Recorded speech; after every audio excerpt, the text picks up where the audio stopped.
আগে আমাদের জাতীয় সঙ্গীতকে রিসেন্টলি অবমাননা করা হয়েছে। জাতীয় সঙ্গীত, জাতীয় পতাকা এগুলো হচ্ছে সার্বভৌমত্বের প্রতীক। অ্যাজ এ বাংলাদেশী এই অবমাননা কোনোভাবেই নেওয়া যায় না। আমার কাছে মনে হয় যারা এই জাতীয় সঙ্গীতটাকে অবমাননা করে তারা বাংলাদেশের স্বাধীনতাকে অস্বীকার করে। তারই প্রতিবাদে আমরা সবাই আজকে সমবেত হয়ে জাতীয় সঙ্গীত গেয়েছি। জাতীয় সঙ্গীত যারা গাচ্ছিল তাদেরকে ভুয়া ভুয়া বলা হচ্ছিল। বাংলাদেশে এখনো পর্যন্ত রাষ্ট্রীয়ভাবে স্বীকৃত যে জাতীয় সঙ্গীত, সেই জাতীয় সঙ্গীতের ওখানে যারা ছিল তাদের তো আমি প্রত্যেকের ব্যক্তিগত পরিচয় জানি না, আমি তো বলতে পারবো না কারা বলছিল। যারা বলছিল তারা বাংলাদেশপন্থী না। যদি বাংলাদেশপন্থী হতো তাহলে বাংলাদেশের যে জাতীয় সঙ্গীত, রাষ্ট্রীয়ভাবে স্বীকৃত যে জাতীয় সঙ্গীত, সেই জাতীয় সঙ্গীতে ভুয়া ভুয়া বলার মতো তাদের কোনো ওখানে ইন্টেনশন থাকতো না। সেটা বলা হয়েছে। জাতীয় সঙ্গীত রাষ্ট্রীয়ভাবে স্বীকৃত যে কোনো জাতীয় প্রতীকের অবমাননা করা এটা রাষ্ট্রদ্রোহিতার শামিল।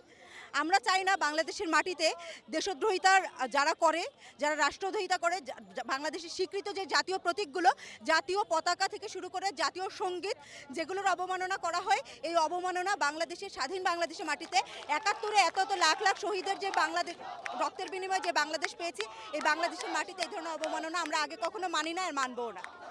আপনি পোস্ট করেছেন এবং আবু বকর মজুমদার সহ অনেকে পোস্ট করেছেন, তার কাউন্টার পোস্টও হয়েছে, সে বিষয়ে কি বলবেন? আসলে আমরা সাংগঠনিক জায়গা থেকে যতটা না ততটা হচ্ছে বাংলাদেশ পন্থা থেকে আমার এখনো পর্যন্ত আমার সোনার বাংলা আমার জাতীয় সঙ্গীত হিসাবে সংবিধানে অন্তর্ভুক্ত, আমার রাষ্ট্রীয়ভাবে স্বীকৃত, এটা একটা জাতীয় সঙ্গীত। এটাকে অবমাননা করা এটা হচ্ছে আমাদের যে রাষ্ট্র আছে, রাষ্ট্রকে চ্যালেঞ্জ করার শামিল।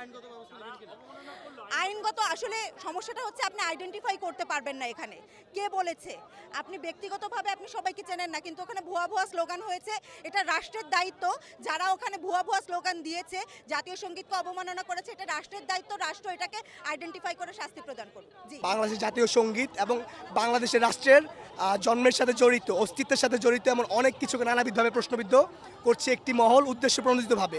আমরা মনে করি তারা পাকিস্তানপন্থী এবং সে পাকিস্তানপন্থীদের বিরুদ্ধেই বলতে পারেন আজকে হচ্ছে আমরা আমাদের জাতীয় সঙ্গীত পরিবেশনা করেছি। আমরা এখানে যারা বাংলাদেশপন্থী শিক্ষার্থী রয়েছি ঢাকা বিশ্ববিদ্যালয়ের, দলমত নির্বিশেষে সবাই এখানে আসছে। আমাদের প্রোগ্রামের মধ্যে ছাত্র দল যেমন এসেছে, গণতান্ত্রিক ছাত্র সংসদ এসেছে, ছাত্র ইউনিয়ন এসেছে এবং অন্যান্য বাংলাদেশপন্থী ছাত্র সংগঠনগুলো কিন্তু এসেছে।